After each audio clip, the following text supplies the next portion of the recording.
दोस्तों नमस्कार, सत श्री अकाल और सलाम। जैसा कि मैं आपको आजकल सुहेली की मैन ईटर शेरनी बाघिन की स्टोरी सुनाने जा रहा हूं, जिसने कुल मिलाकर टोटल 22 इंसानों को मार लिया था। और मैं एक एक इंसान के बारे में डिटेल में आपको जानकारी दूंगा कि उसने कैसे उनका शिकार किया और क्या क्या सावधानियां नहीं बरती गई जो वो इंसान इस बाघिन का शिकार बन गए। ये बात 1978 की है, आज की बात नहीं है। और इससे पिछले वाले 2 भागों में मैंने आपको बताया था कि किस प्रकार उस सुहेली की नरभक्षी बाघिन ने 4 इंसानों को मारा था और उसके द्वारा मारा गया जो 5वां इंसान था, जो 5वां शिकार था, उसके बारे में आज मैं आपको बताता हूँ।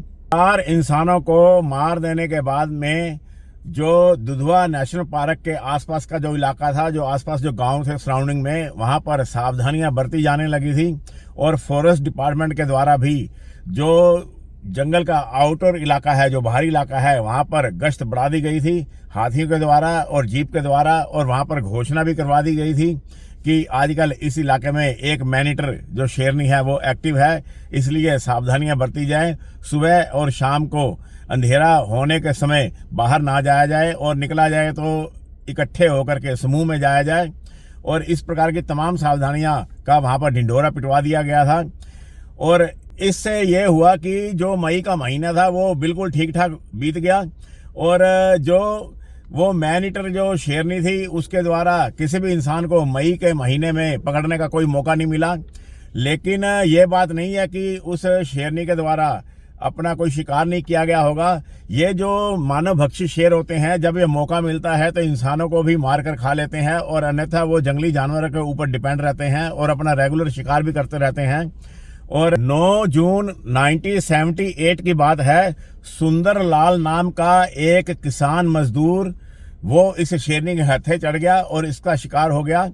और ये जो सुंदर लाल नाम का जो मजदूर था, यह 16-17 मजदूरों के एक समूह में किसान बलविंदर सिंह थे, उनका अगोला काटने गए थे। अगोला का मतलब ये है कि जो गन्ना होता है उसकी जो पोरियां होती हैं, एक जो 6-6, 7-7 इंच की डिस्टेंस में पोरियां होती हैं, उसके बीच में एक आंखनुमा चीज होती है, उससे ही गन्ने की नई फसल पैदा होती है और उसको टुकड़ों में काट करके बोया जाता है। एक तरह का वो गन्ने का बीज होता है, उसे अगोला बोलते हैं। और उस अगोले को काटने के लिए ये 15-16 मजदूर गए थे और इनके साथ में सुंदरलाल भी था। और यह जो गन्ने का फार्म था यह न्योरा नाले से 2 किलोमीटर की दूरी पर था। और वो जो शेरनी थी उस दिन जून के महीने में जिस पर्टिकुलर फार्म के अंदर वो अगोला काटने के लिए मजदूर गए थे, उसके बगल वाले जो फार्म था गन्ने का, वहां पर वो आकर के छिप गई थी। मेरे साथियों को मैं ये बताना चाहता हूं कि ये जो दुधवा नेशनल पार्क का जो आसपास का इलाका है, वहां पर गन्ने की बहुत ज्यादा खेती की जाती है। और वहां पर उस समय में 4 शुगर मिलें थी और आज कितनी चीनी की मिल है उसका मेरे को आइडिया नहीं है, लेकिन उस समय में 4 चीनी की मिल उस इलाके में थी। और वो तराई का इलाका गन्ने की फसल के लिए बहुत ही उपयोगी है। तो उस साथ वाले फार्म में, गन्ने के फार्म में वो शेरनी अपनी रात बिताई थी। और सुबह जब मजदूर एक टोली में अगोला काटने के लिए गए तो वो इकट्ठे होकर के आसपास उनके बीच में 5-5, 6-6 फीट का डिस्टेंस था, वो अगोला काट रहे थे। और काट करके उसको जो ट्राली वहां पास पर खड़ी थी, ट्रैक्टर के पीछे लगी हुई, उसके अंदर वो उसमें भर रहे थे। और जब शेरनी को इनकी बातचीत की आवाज का पता चला और जो शोर हुआ तो शेरनी इनका शिकार करने के लिए एक्टिव हो गई। और गन्ने के गैप के बीच में से, क्योंकि जो शेर होते हैं, जो बाघ होते हैं, उनकी निगाह बहुत तेज होती है, इंसान से 6 से 7 गुना वो बेहतर ढंग से देख सकते हैं। तो जमीन पर लेट करके जो गन्ने के जो गैप है उनके बीच में से वो उनको देखने लगी और धीरे धीरे आगे सरकती गई।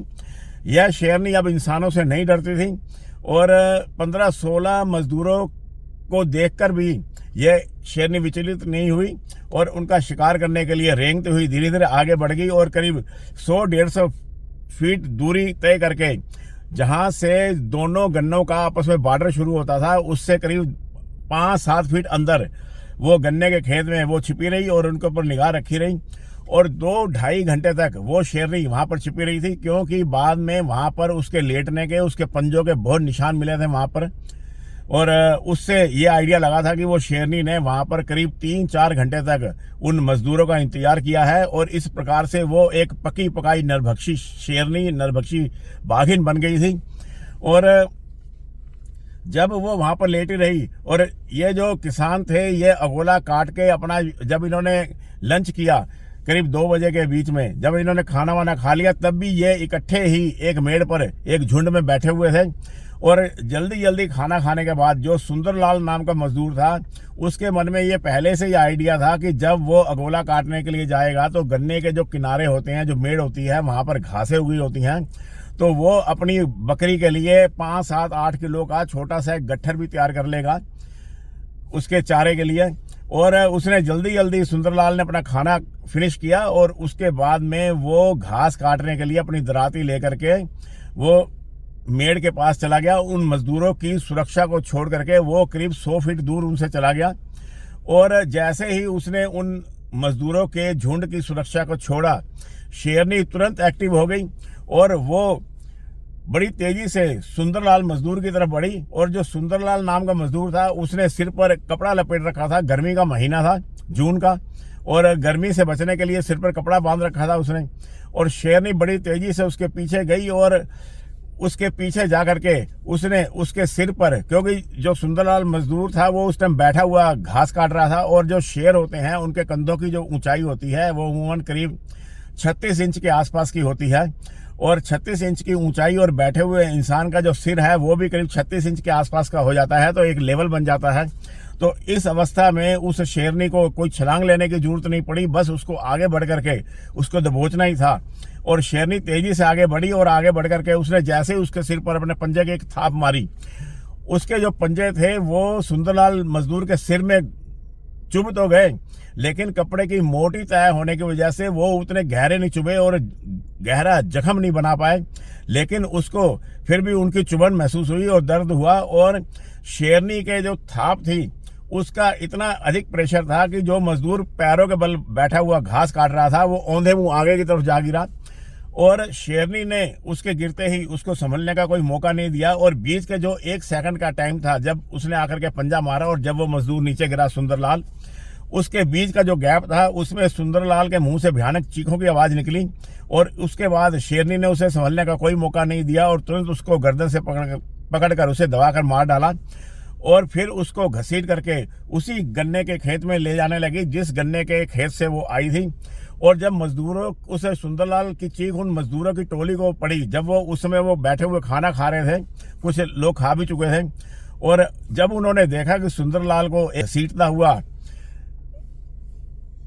गन्ने के खेत में ले जा रहा है, तो उन्होंने जोरों से शोर मचाया, लेकिन उन मजदूरों के शोर मचाने का उस बाघिन पर कोई असर नहीं हुआ। लेकिन उन मजदूरों की 15-16 मजदूरों की टोली की इतनी हिम्मत नहीं थी कि वो सुंदरलाल के पीछे जाते। वो तुरंत अपनी आश्रय के लिए, अपनी सुरक्षा के लिए, जो ट्रैक्टर था उसकी सुरक्षा के लिए वहां पर भागे, और भाग करके उसकी ट्राली के अंदर जिसमें अगोला फेंका हुआ था उसके ऊपर चढ़ने लगे, और चढ़ चढ़ के उसके ऊपर बैठ गए। वो जो मजदूर थे वो इतने भयभीत, इतने डर गए थे कि वो अपने काम को छोड़ करके उस ट्राली के ऊपर बैठे रहे और जोरों से शोर मचाते रहे। और करीब 1-1.5 घंटे के बाद में जो बलविंदर सिंह थे, जिनका वो फार्म था गन्ने का, वो मोटरसाइकिल से अपनी जब गन्ने के खेतों की तरफ आए तो उन्होंने दूर से मजदूरों को ट्राली के ऊपर बैठे देखा, तो वो बहुत हैरान हुआ कि ये क्या हुआ है, ये सब काम छोड़ करके ट्राली के ऊपर क्यों बैठे हैं। जब वो पास पहुंचा तो मजदूरों ने दूर से ही चिल्ला करके उनको सावधान किया और बताया कि अभी अभी सुंदरलाल को करीब 1.5-2 घंटे पहले एक बाघ गन्ने के खेत में घसीट कर ले गया है। और बलविंदर ने तुरंत अपना जो मोटरसाइकिल था वो वहां पर रखा और ट्रैक्टर के अंदर सवार हुए और ट्रैक्टर को डिस्कनेक्ट किया उस ट्राली से, और उसके साथ में 3-4 और जो हिम्मती मजदूर थे वो बैठे, और 5-6 मजदूरों की ये जो ग्रुप था ट्रैक्टर के ऊपर बैठा और डंडे वंडे लेकर के गया, और गन्नों को रौंदते हुए वो उस गन्ने के खेत में घुस गए। और उस शेरनी थी वो करीब उस गन्ने के खेत में 150-200 मीटर अंदर गहराई में ले जा करके उस सुंदरलाल की बॉडी का भक्षण कर रही थी। और जब ये बलविंदर सिंह अपने ट्रैक्टर को लेकर के वहां पर बढ़े तो उसको ट्रैक्टर की आवाज आई आगे बढ़ते हुए, तो वो उस सुंदरलाल की बॉडी को घसीटते हुए और आगे चलने लगी और पीछे पीछे शोर मचाते हुए ट्रैक्टर पर 5-7 जो मजदूर थे वो जा रहे थे और जोरों से वो शोर भी मचा रहे थे। और ट्रैक्टर की अपनी आवाज़ भी होती है और ट्रैक्टर को ज़्यादा आवाज़ देने के लिए जो बलविंदर थे वो उसकी रेस भी दे रहे थे, और लेकिन शेरनी उससे विचलित नहीं हो रही थी और वो सुंदरलाल की बॉडी को छोड़ने को तैयार नहीं थी, उसको घसीटती हुई ले जा रही थी।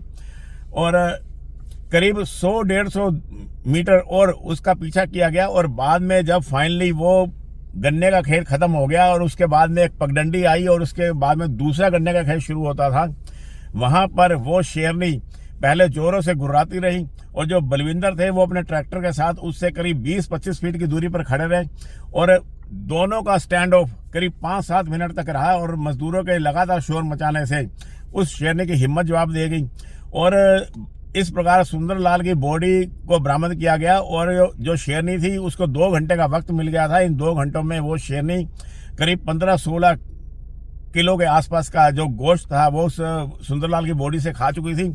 उसकी दोनों टांगें खा ली गई थी, एक बाजू खा लिया गया था और इस प्रकार अधकाई बॉडी को बरामद करके जो बलविंदर सिंह थे वो वापस आए।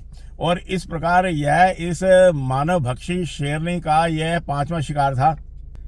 1 अगस्त सन 1978 को उस सुहेली की नरभक्षी बाघिन के द्वारा राम लखन यादव नाम के एक मजदूर का शिकार कर लिया गया।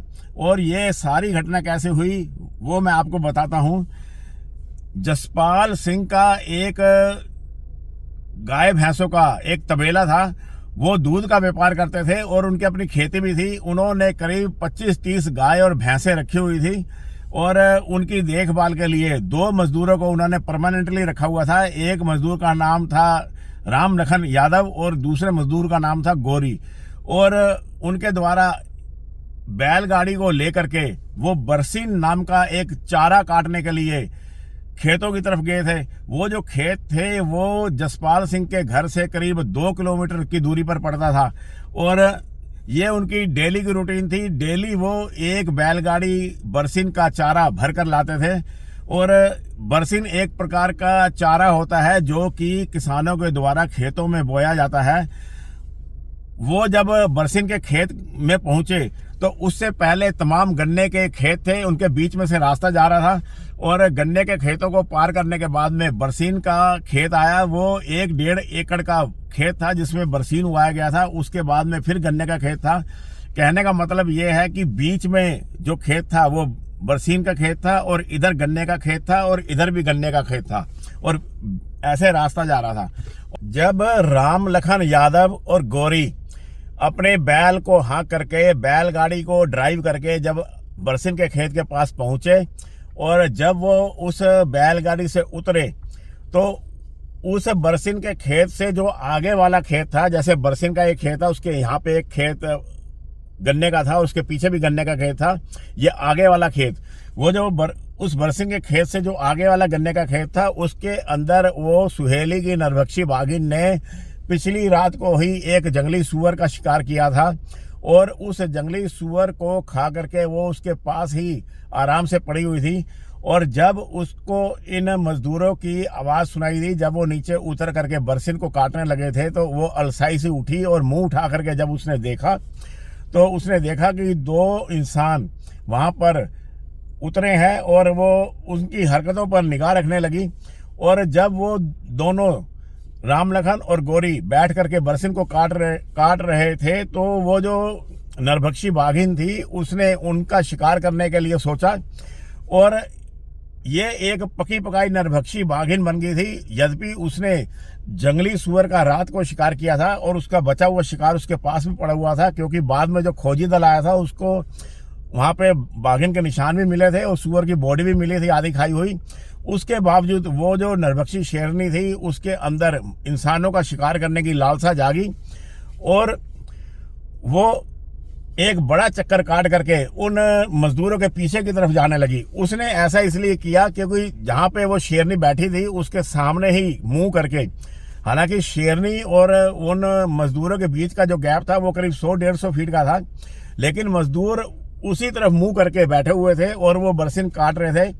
और जो बैल था उसका मुंह भी उसी तरफ खड़ा था और वो खड़ा जुगाली कर रहा था। तो जो शेरनी थी वो संघर्ष से बचना चाहती थी। केवल यही शेरनी नहीं, जंगल का प्रत्येक शेर, और चाहे वो लेपर्ड हो, चाहे वो शेर हो, चाहे कोई और जानवर हो, वो हमेशा और कोई जानवर, मतलब कोई भी मांसाहारी जो जानवर होता है, वो संघर्ष से बचने की कोशिश करता है। इन शेरों की जो आदत होती है वो अचानक से चौंका करके शिकार को पकड़ लेने की होती है। वो हमेशा कोशिश करते हैं कि पीछे से पकड़ा जाए, लेकिन जब उनके पास यह सुविधा नहीं होती, पीछे से पकड़ने का कोई चारा नहीं होता, तो फिर वो सामने से भी पकड़ लेते हैं। और इस अवस्था में वहां पर चारों तरफ शांति थी और सुबह का करीब 8:30-9 बजे का वक्त था।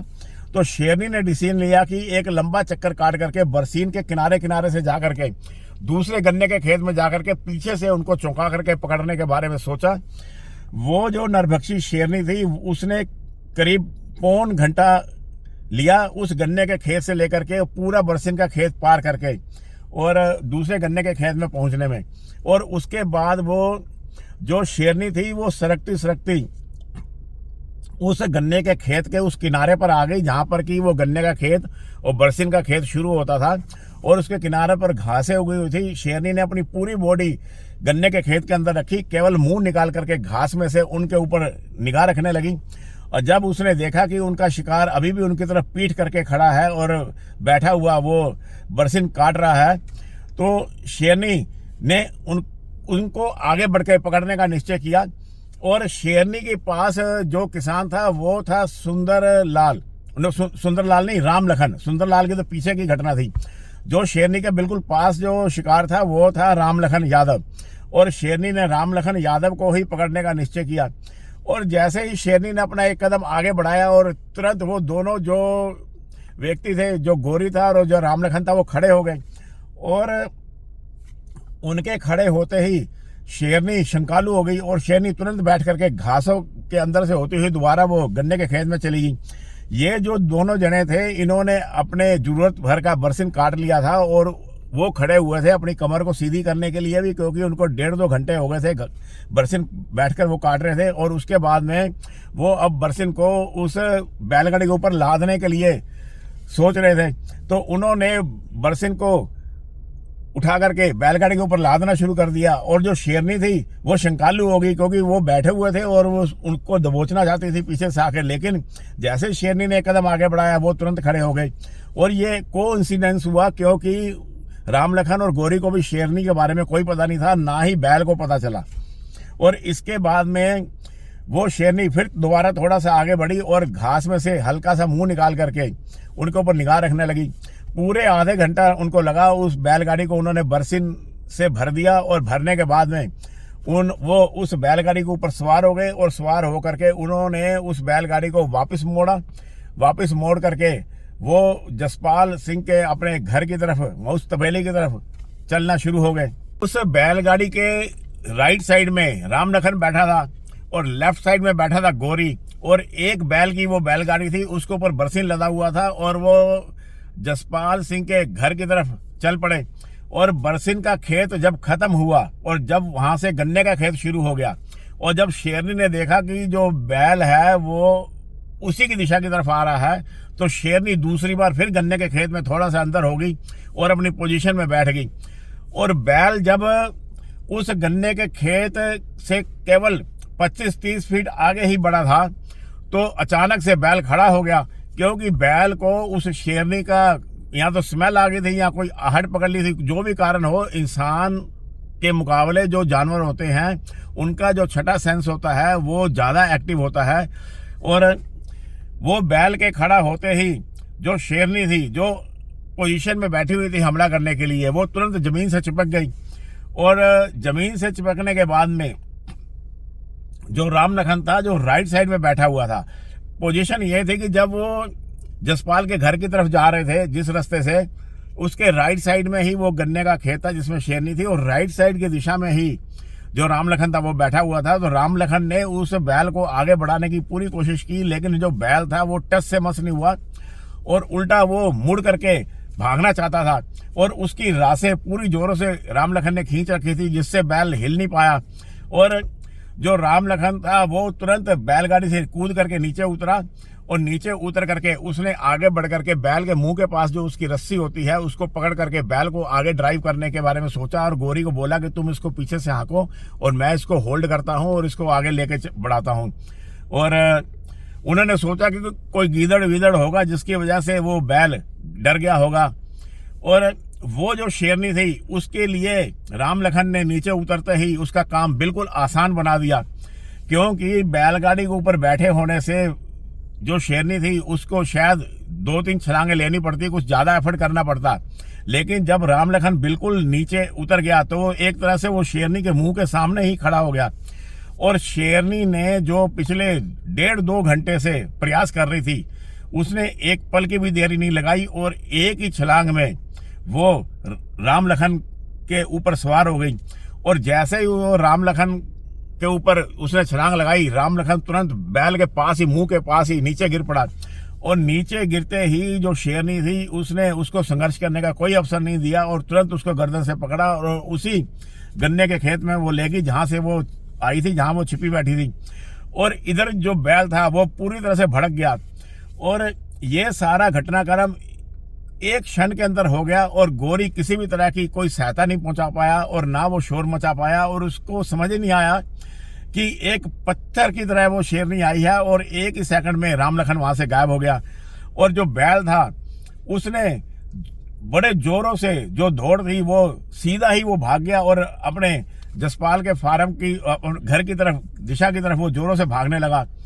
और जो गोरी था उसने अपने आप को गिरने से बचाने के लिए उस बैलगाड़ी को पकड़ लिया और बैल बेतहाशा भागा और भागते भागते बैल आंखों से ओझल हो गया और बैलगाड़ी दूर चली गई। और जो शेरनी थी राम लखन को इस प्रकार मार करके वो गन्ने के खेत के अंदर ले गई और वहां जाकर के उसको उसने करीब 50-60 मीटर अंदर ले जाकर के खाना शुरू कर दिया। और इधर जो बैलगाड़ी थी और जो गोरी था वो करीब आधे घंटे में जब वहां पर पहुंचा और जसपाल को उसने सारे घटना बताया तो वहां से 2 ट्रैक्टर के ऊपर सवार होकर के 15-20 जनों की एक टोली निकली राम लखन की रेस्क्यू के लिए। और इस सब प्रयास में करीब 1.5-2 घंटे लग गए और इन 1.5-2 घंटों में उस नरभक्षी शेरनी के पेट में राम लखन की आधी बॉडी जा चुकी थी। और इसके बाद में करीब 100-150 मीटर की गहराई में उस गन्ने के खेत में उसकी बॉडी को बरामद किया गया। और इस प्रकार ये जो राम लखन यादव नाम का जो मजदूर था यह उस शेरनी का छठा शिकार था। और इस प्रकार इस छठे शिकार से शेरनी ने एक नई बात सीखी थी कि जब जब वो इंसान का शिकार करती है तो उसके कुछ समय के बाद में रेस्क्यू पार्टी आती है। इसलिए इसके बाद शेरनी ने जल्दी अपने शिकार को जितना वो खा सकती थी खा करके उसको छोड़ के चली आती थी और दोबारा अपने शिकार पर नहीं आती थी। और इस प्रकार जैसे जैसे वो सुहेली की नरभक्षी बाघिन इंसानों का शिकार करती जा रही थी उसके अंदर चालाकी आती जा रही थी और अब वो दोबारा अपने शिकार पर लौट कर नहीं आती थी। सुहेली की नरभक्षी के द्वारा मानव भक्षण की जो 7वीं घटना थी वो भी गन्ने के खेतों के अंदर ही की गई। और यहाँ पर इस बार उसका शिकार कोई किसान मजदूर नहीं था बल्कि फार्म हाउस का मालिक लाभ सिंह ही उसका शिकार बन गया था। लाभ सिंह का काफी बड़ा गन्ने का फार्म था और उसका जो फार्म था वो न्योरा नाले से करीब 1-1.5 किलोमीटर की दूरी पर ही पड़ता था। और दिन के करीब 11-11:30 बजे जो लाभ सिंह था उसका छोटा भाई और उसका पड़ोसी, उनके गन्ने के जो फार्म थे वो पास में थे और गांव से करीब 2 किलोमीटर की दूरी पर पड़ते थे। तो वो अपनी साइकिल उन्होंने निकाली और साइकिल निकाल करके वो अपने गन्ने के खेतों की रखवाली के लिए वहां पर देखभाल के लिए गए, क्योंकि वहां पर उनके द्वारा एक पानी की पंप मोटर लगाई गई थी। जो गन्ने का फार्म था उसके बीचों बीच एक कमरा बना हुआ था और उसके वहां पर पानी के मोटर लगा रखी थी, पंप लगा रखा था और वहां से उनके गन्ने के खेतों की सिंचाई की पूरी व्यवस्था होती थी। और दोनों जने अपनी साइकिल से घर से निकले थे और पहले तो वो पक्की सड़क पर चले। करीब 1 किलोमीटर पक्की सड़क पर जाने के बाद में लेफ्ट साइड में एक रास्ता कटता था जो कि उनके गन्ने के खेतों की तरफ जाता था। वो रास्ता था, उसके दोनों तरफ गन्ने के तमाम खेत थे और आगे जाकर के लाभ सिंह का जो छोटा भाई था उसके खेत थे, और राइट साइड में उसका जो पड़ोसी था उसके खेत थे, और दोनों जने अपनी अपनी मोटर को देखने के लिए, देखभाल के लिए वहां पर गए थे। और ये उनकी एक रूटीन होती है किसानों की। और दिन का समय था, करीब 11 बजे वो निकले और 12 बजे वो अपने मोटर पंप पर दोनों जने पहुंच गए, और बारी बारी से उन्होंने अपने मोटर पंप और आसपास के एरिया देखा। और उसके बाद में उन्होंने दिन के करीब 1 बजे अपने घर वापस आने के बारे में सोचा। और दोनों जने जब साइकिल से रास्ते से अपने घर की तरफ जा रहे थे, दोनों तरफ गन्ने के खेत थे, तो अचानक उनकी निगाह पड़ी उनसे करीब 100-150 मीटर की दूरी पर एक शेरनी गन्ने के खेत में से निकल करके रास्ते में आकर के खड़ी हो गई, और खड़ी होकर के उनकी तरफ देखने लगी। उनके बीच में जो अंतर था वो करीब 100 मीटर, करीब 300-350 फीट का अंतर था। और वहां से शेरनी उनको लगातार देख रही थी, और वो भी उस शेरनी को लगातार देख रहे थे। और 2 मिनट तक वो दोनों जने एक दूसरे को देखते रहे। और उसके बाद में वो जो शेरनी थी वो एक छलांग मार करके दूसरे गन्ने के खेत में चली गई। और उसके दूसरे गन्ने के खेत में जाते ही उन दोनों ने आपस में ये निश्चय किया कि यहाँ से अब जाना खतरे से खाली नहीं है, और यहाँ पर खड़े रहने में भी खतरा है। हो सकता है शेरनी गन्ने के खेतों में से होती हुई आकर के उनको दबोच ले। उन्होंने तुरंत अपनी साइकिल मोड़ी और वहां से एक लंबा रास्ता काट करके उन्होंने अपने गांव जाने के बारे में सोचा। और लंबे रास्ते में उनको करीब 6-7 किलोमीटर का रास्ता तय करना था, लेकिन अपनी जिंदगी को बचाने के लिए ये सौदा सस्ता था। तो वो पीछे मुड़ करके एक बड़ा लंबा राउंड काट करके, ये वो रास्ता था जो कि दुधवा पार्क की और जो गन्ने के खेत है उनकी सीमा थी, और वहां पर एक छोटी सड़क थी। वहां से घूम करके वो अपने गांव की तरफ जाने के बारे में उन्होंने वो रास्ता अपनाया। और उधर जो शेरनी थी वो गन्ने के खेत में उसने क्या किया इसका कोई आइडिया नहीं है। लेकिन जब शाम के 4 बजे तक वो जो छोटा भाई था और जो पड़ोसी था वो घर नहीं पहुंचे, तो लाभ सिंह को चिंता हुई, क्योंकि लाभ सिंह के हिसाब से तो उनको करीब 1 बजे तक वापस आ जाना था। तो लाभ सिंह ने सोचा कि कोई दुर्घटना ना होगी हो या उनको कोई इमरजेंसी ना पड़ गई हो। तो लाभ सिंह ने अपना मोटरसाइकिल निकाला, और मोटरसाइकिल निकाल करके वो अपने गन्ने के फार्म हाउस की तरफ चले, और वो उसी सड़क पर 1 किलोमीटर गए। 1 किलोमीटर जाने के बाद में जो रास्ता लेफ्ट साइड में बाईं तरफ को उनके गन्ने के खेतों में जाता था, और जहां की जैसे मैंने आपको बताया है कि एक रास्ता था उसके दोनों तरफ गन्ने के खेत थे। और लाभ सिंह ने सड़क किनारे अपनी मोटरसाइकिल खड़ी करी, और मोटरसाइकिल खड़ी करके उसने वहां से अब थोड़ा आगे पैदल जाने के बारे में सोचा, क्योंकि ये 7 अगस्त की बात है और बरसात की वजह से जो कच्चा रास्ता था वो थोड़ा कीचड़ भरा था, और इसलिए मोटरसाइकिल को वो नहीं लेके गए। अब ये पता नहीं क्या कारण था लाभ सिंह का कि वो मोटरसाइकिल लेकर के भी जा सकते थे अंदर रास्ते में, लेकिन ये मौत का तकाजा समझिए या क्या वजह थी कि वो पैदल उतर करके आगे बढ़े। और वो गन्ने की खेत के मेड़ के साथ साथ जैसे ही 150-200 मीटर आगे बढ़े, तो लाभ सिंह को उस कीचड़ वाले रास्ते में वहां पर शेरनी के पगचिन्ह नजर आए। ये वही पगमार्क थे, वही पगचिन्ह थे जब शेरनी गन्ने के खेत में से निकल करके पहले रास्ते में आई थी, और खड़ी होकर के लाभ सिंह के छोटे भाई और उसके पड़ोसी को पूरे 2 मिनट तक उसने देखा, और उसके बाद कूद करके वो वापस गन्ने के खेत में दूसरे खेत में चली गई, और वहां पर वो अपने पगचिन्ह बना गई। और उन पगचिन्हों को देख करके लाभ सिंह को शक हो गया कि यहाँ कहीं आसपास शेर है, और पहला तो डर उनको यही लगा कि कहीं उसका छोटा भाई सुरक्षित भी है कि नहीं है। लेकिन उसने सबसे पहले अपनी सुरक्षा के लिए उसने सोचा कि क्यों ना वापस जाया जाए, और उसके बाद ट्रैक्टर को लाया जाए और कुछ और आदमी लाए जाए, और तब आकर के उसके छोटे भाई की देखभाल की जाए कि वो अभी तक घर पे वापस नहीं आया है। लेकिन लाभ सिंह को तो ये पता नहीं था कि वो लंबा चक्कर काट करके सुरक्षित अपने घर की तरफ जा रहा था। और जब ये लाभ सिंह वापस मुड़ा तो शेरनी उसको बड़ी देर से गन्ने के खेत में बैठी देख रही थी, और उस शेरनी ने वहीं पर जमीन से चिपक गई और लाभ सिंह को अपनी दिशा की तरफ आते हुए देखा, और उसने सोचा कि शिकार को आने दिया जाए पास में। शेरों के शिकार करने के अमूमन 2 ही तरीके होते हैं। पहला तरीका तो ये होता है कि शेर जो होते हैं वो जमीन से चिपक करके बैठ जाते हैं, और जब शिकार चलता हुआ उनकी तरफ आता है तो वो बैठे रहते हैं, और जब शिकार इतनी डिस्टेंस में आ जाता है कि झपट करके उसको पकड़ना आसान होता है। तो शेर अचानक से निकल करके उसको चौंका देते हैं और जब शिकार पलट करके भागता है तो उसको पकड़ लिया जाता है। या फिर दूसरा तरीका ये होता है कि जब कोई शिकार को शेरनी निश्चय कर लेती है कि इसका शिकार करना है तो वो उसकी दिशा की तरफ छिपकली की तरह रेंगती हुई आगे बढ़ती है, और जब वो शेरनी उसकी दिशा की तरफ आगे बढ़ती है तो वो हवाओं का अनुसरण जरूर करती है। इस बात का जरूर ध्यान रखती है कि जो हवा है वो शिकार की तरफ से शेर की तरफ बहे। अगर हवा शेर की तरफ से शिकार की तरफ बहेगी तो शेर की स्मेल उस शिकार तक चली जाएगी और वो भाग जाएगा। इसलिए जो शेर होते हैं पहले वो हवा का अनुसरण करते हैं। अगर हवा विपरीत दिशा से आ रही होती है तो शेर एक लंबा चक्कर काट करके हवाओं को काट करके उसके ऑपोजिट जा करके उसको पकड़ने की कोशिश करते हैं। और यही दो तरीके होते हैं शेर के शिकार करने में। और यहाँ पर जब शेरनी बैठी हुई थी नीचे तो उसने जब देखा लाभ सिंह आ रहा है तो वो वहीं चिपक करके बैठ गई और उसने लाभ सिंह को अपने पास आने दिया। लेकिन जब लाभ सिंह ने शेरनी के पगचिन्ह देख लिए और पगचिन्ह देखते ही लाभ सिंह मुड़ करके जब वापस गया तो शेरनी ने देखा कि उसका शिकार तो निकला जा रहा है, लेकिन लाभ सिंह भागे नहीं थे, वो जल्दी जल्दी तेज कदमों से पैदल जा रहे थे। तो शेरनी मेढ़ के साथ साथ बड़ी तेजी से आगे बढ़ी और आगे बढ़ करके उसने एक छलांग लगाई और लाभ सिंह के कंधों पर सवार हो गई और लाभ सिंह मुंह के बल जा करके उस कीचड़ भरे रास्ते पर गिरे।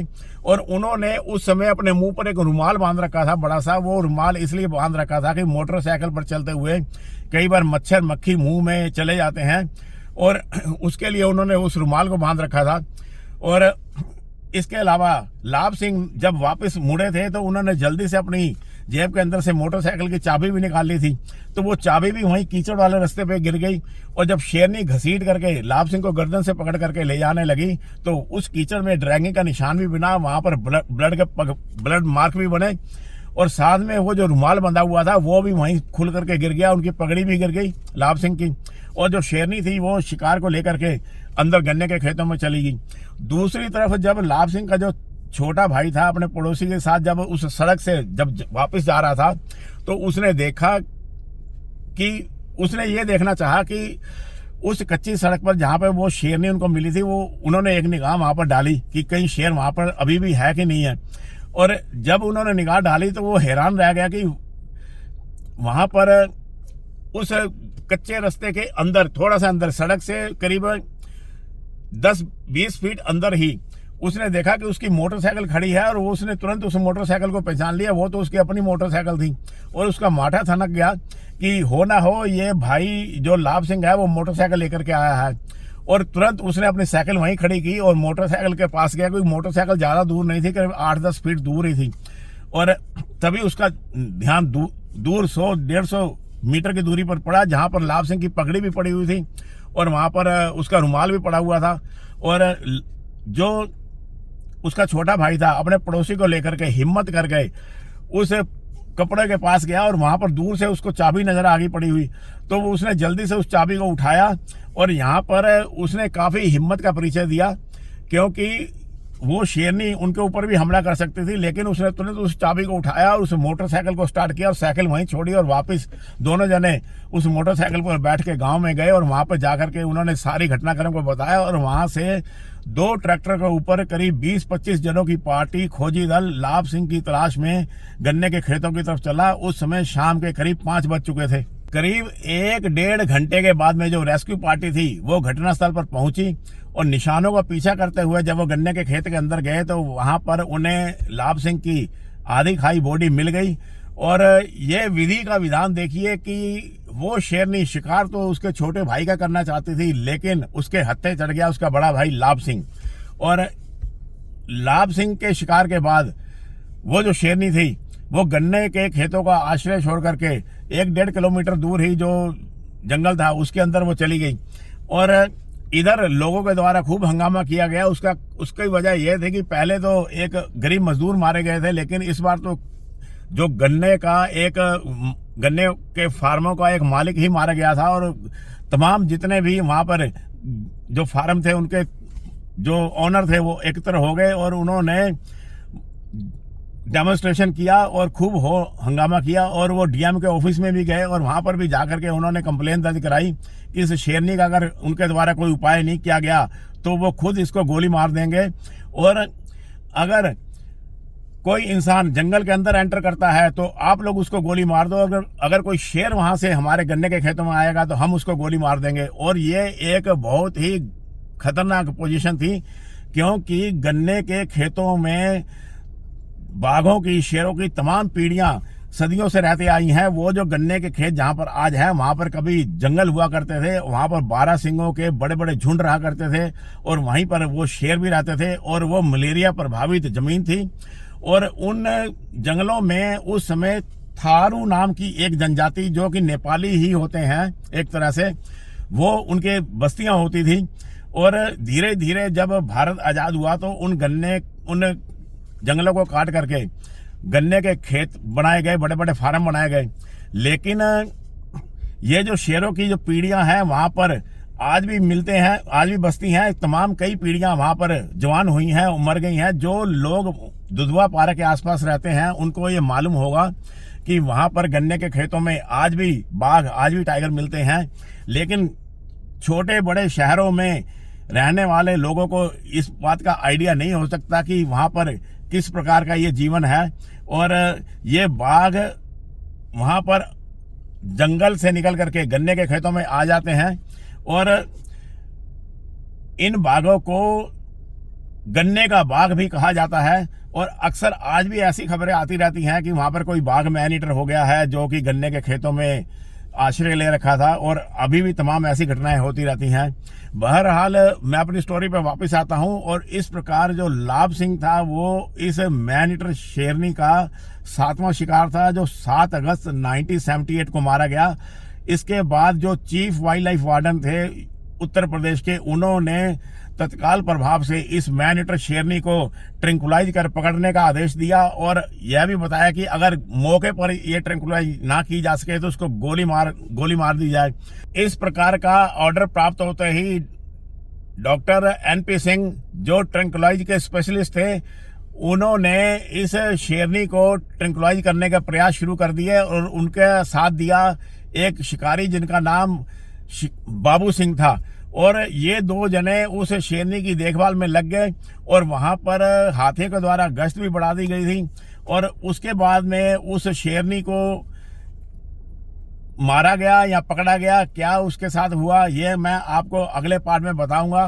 तब तक आप अपना ख्याल रखना मेरे दोस्तों। नमस्कार, सत श्री अकाल और सलाम दोस्तों।